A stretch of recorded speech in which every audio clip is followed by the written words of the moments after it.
নমস্কার, আমি মনোজ রায়। তো মাধ্যমিকের অঙ্কের সম্ভাব্য প্রশ্নাবলী শেষের পথে।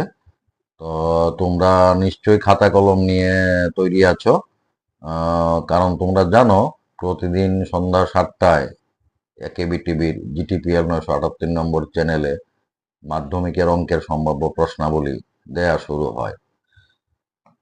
তো আগের যে পর্বগুলো গেল সেই পর্বগুলো থেকে তোমরা যদি সাবস্ক্রাইব করে থাকো তাহলে নিশ্চয়ই তোমাদের এখানে আশা করব নোটিফিকেশন এসেছে এবং ইউটিউব থেকে তোমরা এগুলো লিখতে পেরেছো, অথবা যারা প্রতিদিন সন্ধ্যায় একেবি টিভি চালিয়ে বসেছো তারা ওইখান থেকে লিখে ফেলেছো আশা করব। তো আমি আবারও বলবো, জিটিপিএল এর 978 নম্বর চ্যানেলকে সাবস্ক্রাইব করলে তোমরা সাজেশনের নোটিফিকেশনগুলো পেয়ে যাবে। হ্যাঁ, তাহলে তোমরা যদি আমার কথা বলার স্পিডটা একটু বেশি যদি হয়ে থাকে তাহলে তোমরা এই ইউটিউবে চালিয়ে পজ দিয়ে দিয়ে সঠিকভাবে লিখতে পারবে। তবে আবারও তোমাদের কাছে দুঃখ প্রকাশ করছি, কেননা ব্ল্যাকবোর্ড নেই। কারণ জায়গাটা ছোট, তোমরা দেখতেই পাচ্ছ। সামনের বছর অবশ্যই ব্ল্যাকবোর্ড থাকবে। তো ব্ল্যাকবোর্ড না থাকাতে বিশেষ করে ইকুয়েশনগুলো তোমাদের বুঝতে হয়তো একটু সমস্যা হচ্ছে, আর ছবিগুলো তো অবশ্যই সমস্যা হচ্ছে।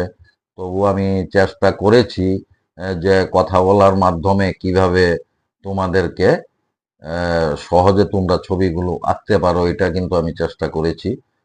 আশা করব তোমরা ছবিগুলো হয়তো আঁকতে পেরেছো, আর ছবিগুলো তো আঁকলে তোমাদের চেনা চেনাই লাগবে। তখন যদি কিছু সমস্যা থেকে থাকে বই থেকে, তোমরা ছবিগুলো ভালোভাবে আঁকতে পারবে আশা করি। তো গতকালকে আমরা height and distance, trigonometry height and distance নিয়ে আলোচনা করেছিলাম। হ্যাঁ, তো তার অল্প কিছু বাকি ছিল। আজকে সেই বাকি অংশগুলো আমরা আলোচনা করছি। তো তোমরা লেখা শুরু করো। প্রথম প্রশ্নটা হচ্ছে, বহুতল বিশিষ্ট একটি বাড়ির শীর্ষ থেকে 8 মিটার উঁচু অপর একটি বাড়ির শীর্ষ ও পাদদেশের অবনতি কোণ যথাক্রমে 30 ডিগ্রি এবং 45 ডিগ্রি। বহুতল বাড়িটির উচ্চতা ও দুটি বাড়ির মধ্যবর্তী দূরত্ব নির্ণয় করো। তো তোমার এটা ছবিটা কিভাবে আঁকবে তুমি? বহুতল বাড়ি বলতে ধরো 5তলা বাড়ি একটা আর একটা 2তলা বাড়ি। তো বুঝতেই পারছো 5তলা বাড়ির থেকে নিচের দিকে তাকালে 2তলা বাড়ির যে শীর্ষ অর্থাৎ ছাদ, সেইটা একটা অবনতি কোণ তৈরি হবে। হ্যাঁ, আর ওই 2তলা বাড়ির যে নিচের অংশ মানে ভূমি, তো সেটা আরো অনেক নিচে, ওইখানে আর একটা অবনতি কোণ উৎপন্ন হবে। তো দুইটা অবনতি কোণ দিয়ে ছবিটা আঁকতে হবে। অর্থাৎ এ বি একটা ধরো সরল রেখা, যেটা লম্বা বেশি হবে, ধরো 5তলা বাড়ি। আরেকটা হচ্ছে সিডি, এটা হচ্ছে এবি থেকে অনেকটা ছোট। এই দুইটা লাইন তোমাকে টানতে হবে একটা ডিস্টেন্সে। তারপর এ বির বি বিন্দু থেকে তুমি এই যে সিডির ডি বিন্দুতে তুমি একটা কোণ আঁকবে। এই যে এ বি এবং সিডি অর্থাৎ এসি যে ভূমি, এসি ভূমির সমান্তরাল করে তোমাকে বি বিন্দু থেকে একটা সমান্তরাল সরল রেখা আঁকতে হবে, যা সিডি কে ধরো ই বিন্দুতে ছেদ করবে। তো মোটামুটি আশা করি বুঝতে পারছো। তাহলে তোমার এই যে তোমার এটার উপর একটা কোণ উৎপন্ন হবে, আর এ বির এ বিন্দুতে আরেকটা কোণ উৎপন্ন হবে। এই হচ্ছে ছবিটা। তো আমি আগেও তোমাদের বলেছিলাম যে হাইট অ্যান্ড ডিস্টেন্সের মধ্যে মেইন হচ্ছে ছবি। ছবিটা যদি তুমি সঠিকভাবে আঁকতে পারো তাহলে তোমার বেশিরভাগ মানে কাজ এগিয়ে গেল। তারপর তুমি খুব সহজভাবে 5-6 লাইন লিখলে অঙ্ক শেষ হয়ে যাবে। হ্যাঁ, তারপর তো আরেকটা কথা বলেছিলাম যে বেশিরভাগ ক্ষেত্রে 90-95% ক্ষেত্রে তোমার লাগবে লম্ব বাই ভূমি ইজিক্যাল টু tan থিটা। আর খুব কম সংখ্যকে ধরো লম্ব বাই অতিভুজ সমান সাইন থিটা বা ভূমি বাই অতিভুজ কস থিটা, এই সমস্ত থাকতে পারে। তো তোমার মেইন হচ্ছে ছবি। ছবিটাকে আগে সুন্দরভাবে আঁকবে, তাহলে তোমার অঙ্কটা খুব স্বচ্ছভাবে অঙ্কটা হয়ে যাবে। তারপরের প্রশ্ন, সূর্যের উন্নতি কোণ 30 ডিগ্রি থেকে 60 ডিগ্রিতে পরিবর্তিত হলে, হ্যাঁ, তো সূর্য আমরা নিচের থেকে উপরের দিকে তাকাই, তো 30 ডিগ্রি থেকে 60 ডিগ্রিতে পরিবর্তিত হলে কথার অর্থ কি, 30 ডিগ্রি হচ্ছে ছোট, 60 ডিগ্রি হচ্ছে বড়। অর্থাৎ উন্নতি কোণটা তোমার কি হবে, এই প্রথমটা হবে তুমি যেখানে দাঁড়িয়ে আছো ধরো 30 ডিগ্রি, আর একটু এগিয়ে গেলে কি হবে, কোণটা বড় হয়ে যাবে, তখন হবে 60 ডিগ্রি। অর্থাৎ তুমি একটা সরল রেখা আঁকবে, সরল রেখা এঁকে সরল রেখার একটা সাইডে একটা লম্ব আঁকবে, লম্বর মাথায় তুমি কল্পনা করবে যে সূর্য আছে। ওই লম্ব থেকে তুমি যে সরল রেখাটা এঁকেছো তার শেষ বিন্দুতে একটা কোণ উৎপন্ন হবে, যোগ করলে এটা হবে 30 ডিগ্রি। আর এটার থেকে অনেকটা এগিয়ে আরেকটা বিন্দু নেবে, তখন এটাকে যোগ করলে যে কোণ উৎপন্ন হবে এটা হবে 60 ডিগ্রি, কারণ এটা আগের কোণটা থেকে হবে অনেকটা বড়। ওইভাবে ছবিটা আঁকবে। তাহলে একটি স্তম্ভের ছায়ার দৈর্ঘ্যের অন্তর কত হবে? তাহলে 30 ডিগ্রি যখন সূর্যের উন্নতি কোণ, তখন তার ছায়া থাকবে একরকম, আর যখন 60 ডিগ্রি হবে তখন তার ছায়া থাকবে একরকম। তাহলে এই দুইটা ছায়ার দৈর্ঘ্যর অন্তর কত, এটা তোমাকে বের করতে হবে। তারপরের প্রশ্ন, 80 মিটার প্রশস্ত একটি সড়কের বিপরীত পার্শ্বে সমান উচ্চতা বিশিষ্ট দুইটি স্তম্ভ দণ্ডায়মান। অর্থাৎ একটা রাস্তা দিয়ে তুমি যাচ্ছ, সেই রাস্তাটা হচ্ছে 80 মিটার প্রস্থ, তার দুই দিকে দুইটা ধরো ওই যে গোল পোস্টের মতো দুইটা খুঁটি পোতা আছে, হ্যাঁ, তো এগুলো তোমার উচ্চতা সমান। তারপরে তাদের অন্তর্বর্তী সড়কের উপর কোনো একটি বিন্দু থেকে স্তম্ভ দুইটির শীর্ষের উন্নতি কোণ যথাক্রমে 60 ডিগ্রি ও 30 ডিগ্রি। তাহলে এই যে রাস্তাটা, এই রাস্তাটার যে কোনো একটা বিন্দু থেকে দুই দিকে দুইটা কোণ উৎপন্ন হবে। কিভাবে, ওই বিন্দুটা থেকে রাস্তার দুই দিকে যে দুইটি খুঁটি পোতা আছে ওইগুলোর মাথাতে যোগ করবে ওই বিন্দু থেকে, তাহলে কি হবে, দুইটা কোণ উৎপন্ন হবে, একটা হবে 60 ডিগ্রি, একটা হবে 30 ডিগ্রি। তাহলে তুমি ভাবতে পারো যে দুইটা সমান উচ্চতা বিশিষ্ট সরল রেখা বা খুঁটি, তো এটা নিচ থেকে যোগ করলে একটা 60 একটা 30 কেন হবে, তো আগেই বললাম যে যেটার ডিস্টেন্স বেশি এটা হবে ছোট অর্থাৎ 30 ডিগ্রি, আর যেটার ডিস্টেন্স কম সেটা হবে 60 ডিগ্রি। তো তুমি বিন্দুটা যখন নেবে ওই বিন্দুটা থেকে ওই খুঁটিটার দূরত্ব আরেকটা খুঁটির থেকে বেশি না কম এটা চোখে দেখলে বোঝা যাবে। তাহলে ওইভাবে তুমি 30 ডিগ্রি এবং 60 ডিগ্রি লিখে দেবে। তারপরে স্তম্ভ দুটির প্রতিটির উচ্চতা এবং প্রতিটি স্তম্ভ থেকে বিন্দুটির দূরত্ব দ্বয় নির্ণয় করো। তো স্তম্ভ দুইটির প্রতিটির উচ্চতা মানে কি, স্তম্ভ দুইটা তো সমান প্রশ্নে বলাই আছে, তাহলে একটা স্তম্ভের উচ্চতা মানে দুইটা স্তম্ভের উচ্চতা যেহেতু ইকুয়াল। আর আর কি বলেছে, দুইটা বিন্দুর মধ্যে স্তম্ভ দুটির উচ্চতা এবং প্রতিটি স্তম্ভ থেকে বিন্দুটির দূরত্ব নির্ণয় করো।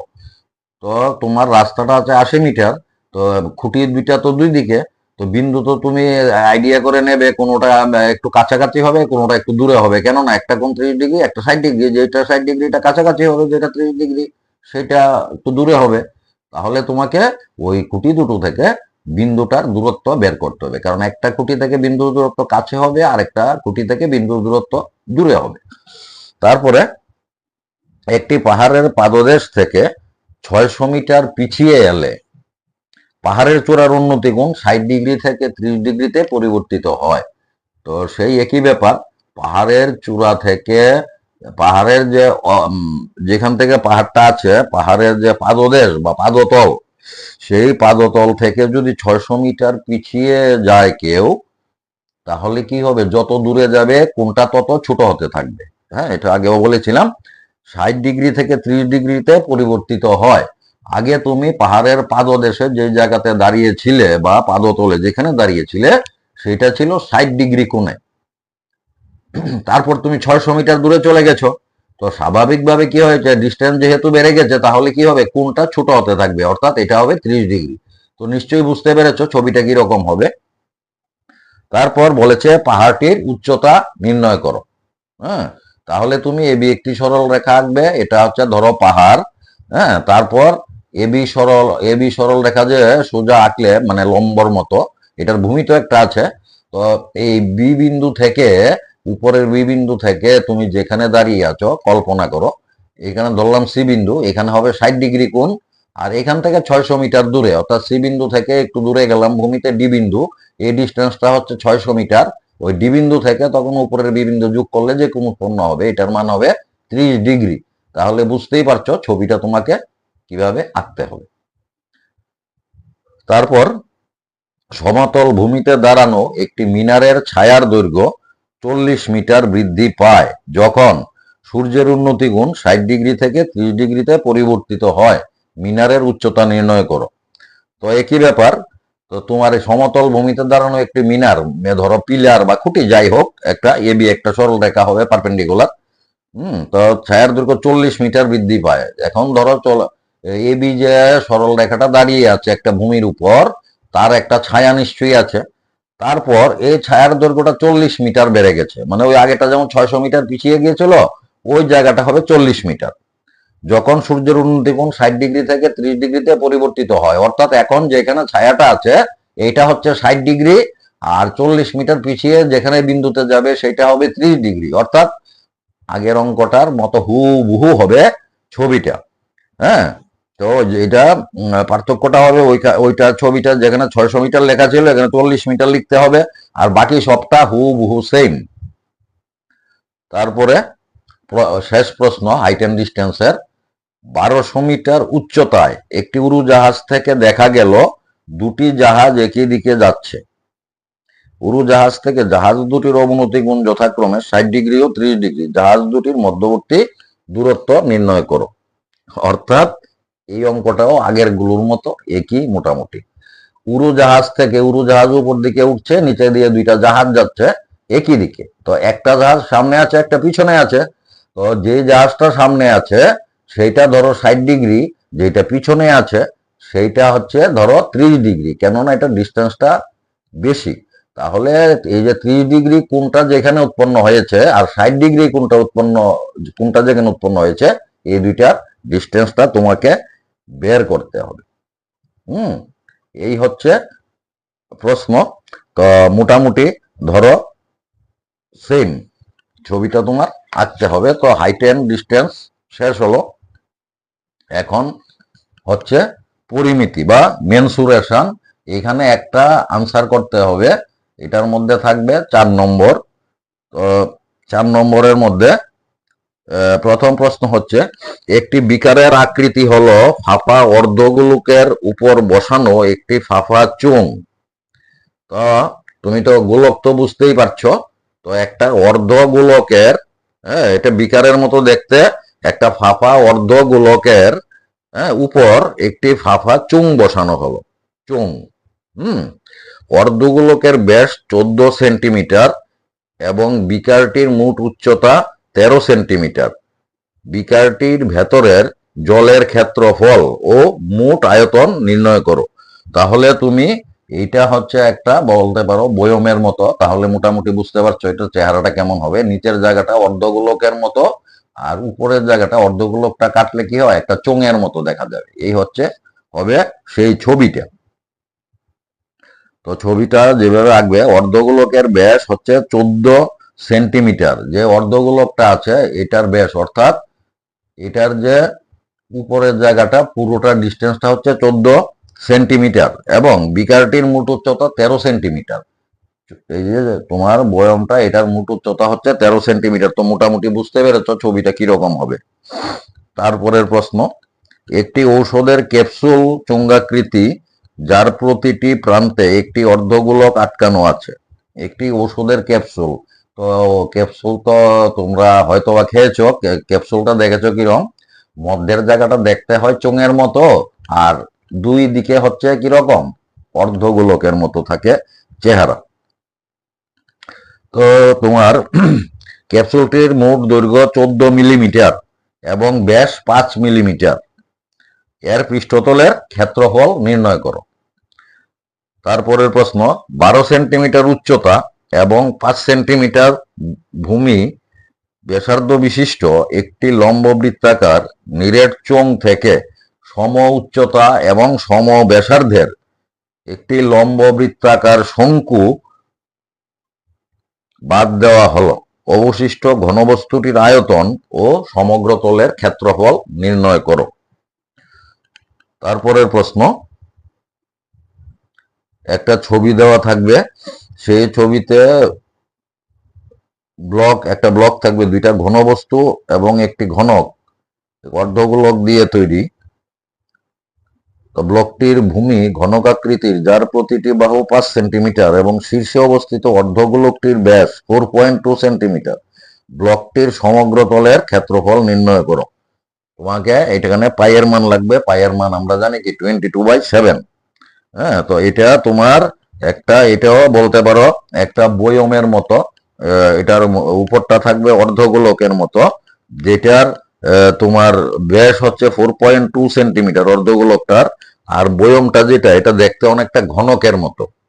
ঘনকের মতো। তো সেই ঘনকটার প্রতিটা বাহু হচ্ছে 5 সেন্টিমিটার করে। তোমার নিচে, ডান দিকে, বাদিকে, সব দিকে 5 সেন্টিমিটার করে। উপরে, নিচে, ডান দিকে, বাদিকে, সব দিকে 5 সেন্টিমিটার করে।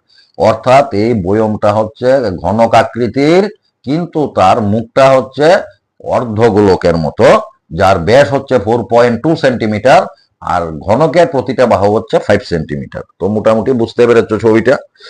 তারপরে প্রশ্ন, এক ব্যক্তি তার বাগানের জন্য একটি চোঙাকৃতি পাখির স্নানাগার তৈরি করলো, যার এক প্রান্ত অর্ধগোলাকার বাটি আকৃতির। চোঙের উচ্চতা 1.45 মিটার এবং এর ব্যাসার্ধ 30 সেন্টিমিটার। পাখির স্নানাগারটির সমগ্র তলের ক্ষেত্রফল নির্ণয় করো। তো এখানেও তোমার পাইয়ের মান লাগবে 22/7। ঠিক আছে, তো এটা তোমার ওই আগেরটা ছিল ঘনকাকৃতি তোমার এই একটা ব্লক, কিন্তু এটা হবে ওই চুঙের মতো।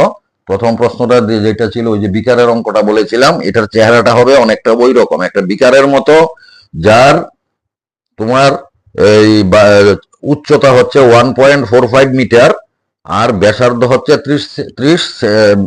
30 সেন্টিমিটার, অর্থাৎ তার ব্যাস হচ্ছে 60 সেন্টিমিটার।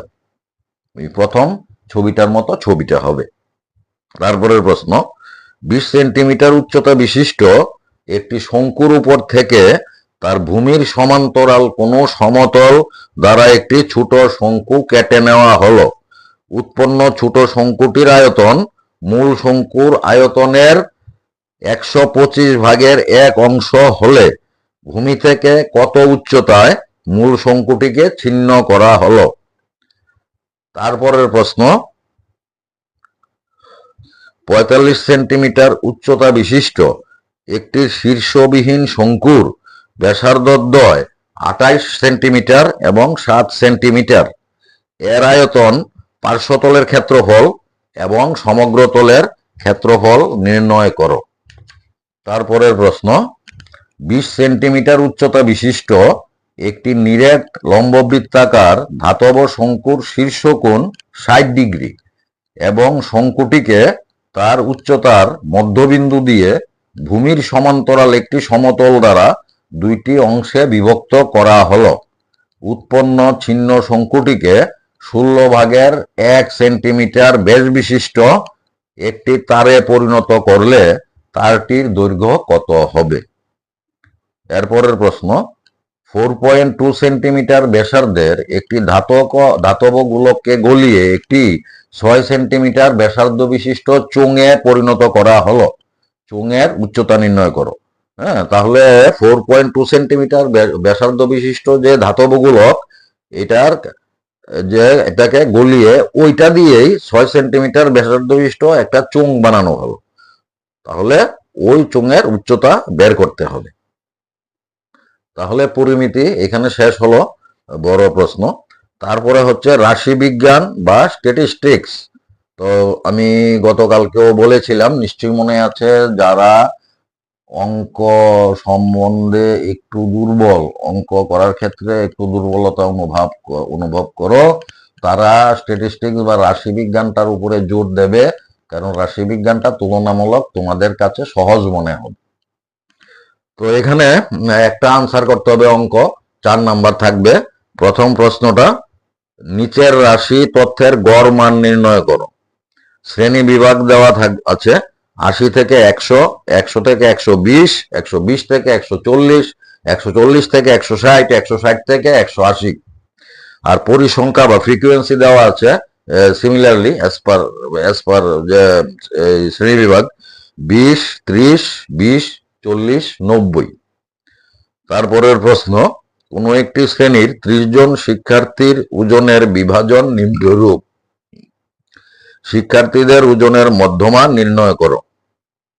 তো ওজন দেওয়া আছে কেজিতে, 40 থেকে 45, 45 থেকে 60, 50, 50 থেকে 55, 55 থেকে 60, 60 থেকে 65, 65 থেকে 70, 70 থেকে 75, অর্থাৎ শ্রেণী বিভাগ।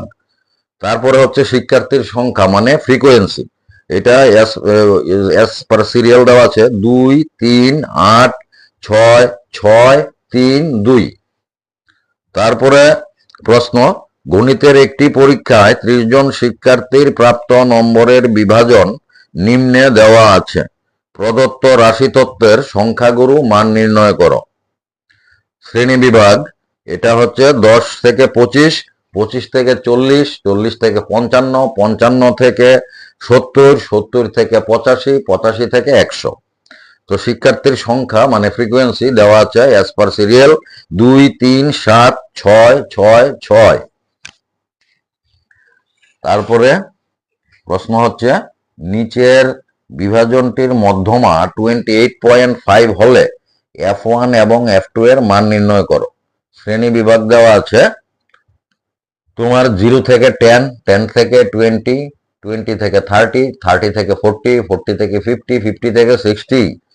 পরিসংখ্যা বা ফ্রিকোয়েন্সি অ্যাজ পার সিরিয়াল দেওয়া আছে 5, F1, 20, 15, F2, 5। টোটাল আবার দেওয়া আছে 60। তো এই ছকটা থেকে তোমাকে F1 এবং F2 এর মান নির্ণয় করতে হবে। তারপরের প্রশ্ন, যদি নিম্নের পরিসংখ্যা বিভাজনের যৌগিক গড় 50 হয় তবে F1 এবং F2 এর মান নির্ণয় করো। ওইটা আগের মতোই মোটামুটি অঙ্কটা। শ্রেণী দেওয়া আছে 0 থেকে 20, 20 থেকে 40, 40 থেকে 60, 60 থেকে 80, 80 থেকে 100 এবং পরিসংখ্যা বা ফ্রিকোয়েন্সি দেওয়া আছে অ্যাজ পার সিরিয়াল 7, P, 10, 90, 13। তারপরের প্রশ্ন, নিম্নে প্রদত্ত পরিসংখ্যা বিভাজনটির মধ্যমা 34 হলে F এর মান নির্ণয় করো। শ্রেণী 0 to 10, 10 to 20, 20 to 30, 30 to 40, 40 to 50, 50 to 60। আর পরিসংখ্যা দেওয়া আছে 3, 6, F, 15, 10, 8। তারপরের প্রশ্ন, 1 বছরে একটি হাসপাতালে ভর্তি হওয়া রোগীদের বয়স নিচের সারণীতে দেওয়া হলো। শ্রেণী দেওয়া আছে 5 থেকে 15, 15 থেকে 25, 25 থেকে 35, 35 থেকে 45, 45 থেকে 55, 55 থেকে 65। তারপর পরিসংখ্যা দেওয়া আছে অ্যাজ পার সিরিয়াল 6, 11, 21, 23, 14 and 5। তারপরে রাশিতত্ত্বটির সংখ্যাগুরু মান নির্ণয় করতে হবে। তারপরের প্রশ্ন, নিম্নে টেবিলে 70টি কফি প্যাকেটের ওজন দেওয়া হয়েছে।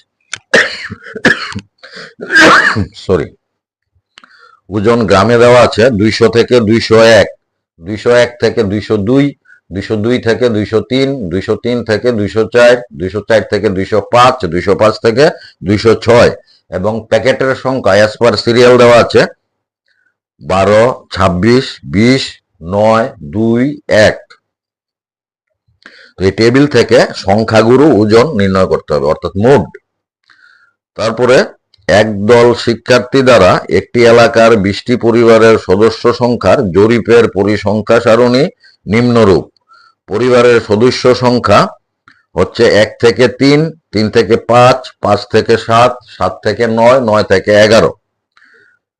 সঙ্গে পরিবারের সংখ্যা দেওয়া আছে 7, 8, 2, 2, 3।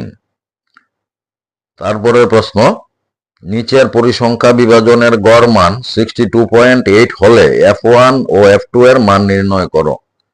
শ্রেণী দেওয়া আছে 0 to 20, 20 to 40, 40 to 60, 60 to 80, 80 to 100, 100 to 120।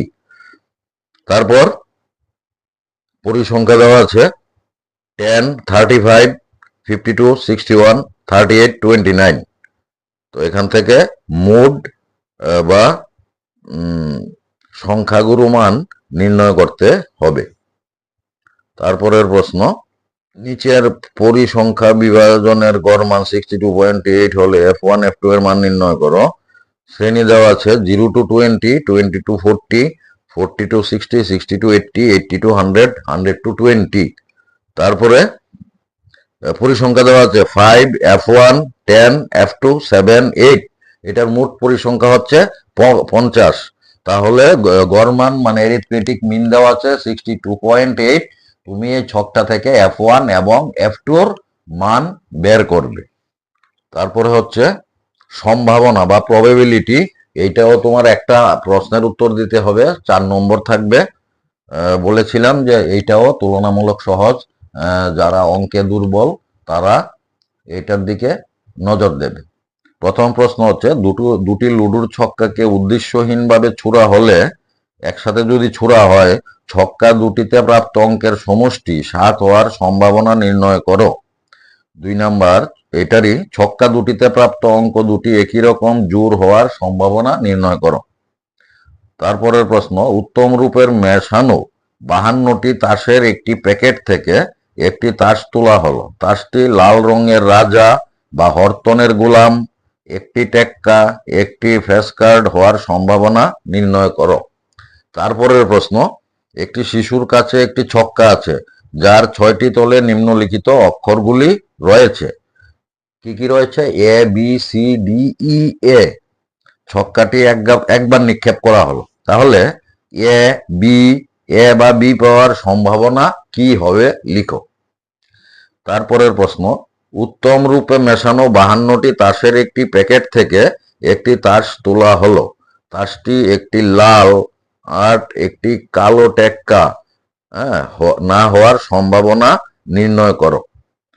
তারপরের প্রশ্ন, দুইটি লুডুর ছক্কাকে একসঙ্গে নিক্ষেপ করা হলো। ছক্কা দুটিতে প্রাপ্ত সংখ্যা দুটির সমষ্টি 5 হওয়ার সম্ভাবনা নির্ণয় করো। তারপরের প্রশ্ন, PROBABILITY